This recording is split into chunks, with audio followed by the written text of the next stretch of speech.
Hi, and welcome back to my talk on Medical Teaching Feedback 101. I'm Brian Lynn, the director of Click SF.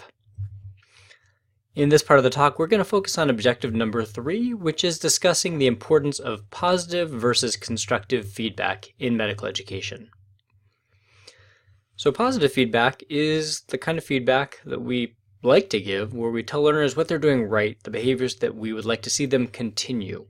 Constructive feedback is a little bit more difficult. These are the things that they're maybe not doing as well and we'd like to see them improve upon. Now, the way that we've traditionally mashed these things up together is by giving a little bit of positive feedback, followed by a little bit of constructive feedback, and then finished up with a little bit more positive feedback. This is often referred to as the feedback sandwich, and this is something that's been around in medical education for a while. Now, while the intentions of the feedback sandwich may be good, not to hurt people's feelings, more often than not it comes off as pandering, and it can also water down the important feedback that's coming in the middle of the sandwich, making it less effective.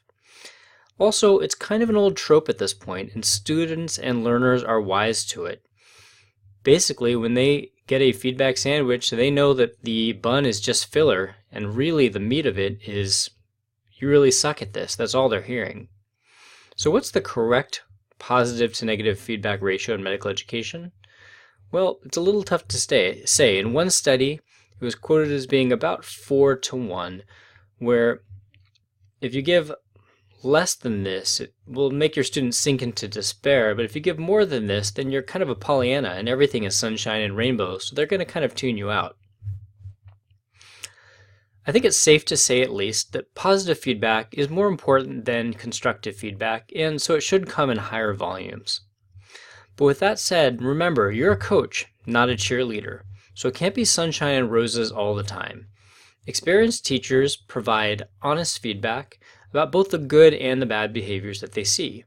A cheerleader, by contrast, is always going to be positive and generic. This is a picture of a fairly famous coach, Katie Sowers, who was hired in 2017 as the first assistant coach for the San Francisco 49ers, who is female and the second full-time female assistant coach in the history of the NFL.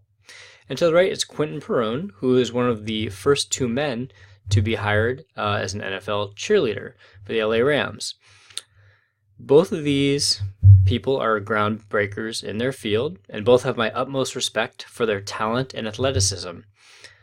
But in our role as medical educators, we're not aiming to be cheerleaders, we're aiming to be coaches. Students do need cheerleaders too, that's important, but the people in their lives who are going to do that, who are going to treat them like they can do no wrong, who are always going to be positive, enthusiastic, that's going to come in the form of friends, family, and other support networks.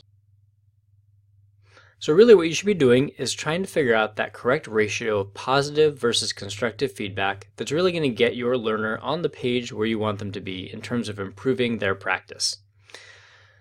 While we may not know exactly what that correct ratio is, and it might be different from learner to learner, it's safe to say that the positive feedback you give is much more important than the negative feedback that you give.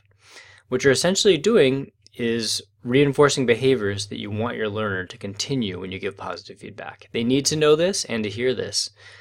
And understanding positive feedback regarding behaviors is not the same thing as giving praise. While it might feel nice to say things like great job or strong work, it's actually much more effective to name the behavior you're seeing that you do want to see them continue.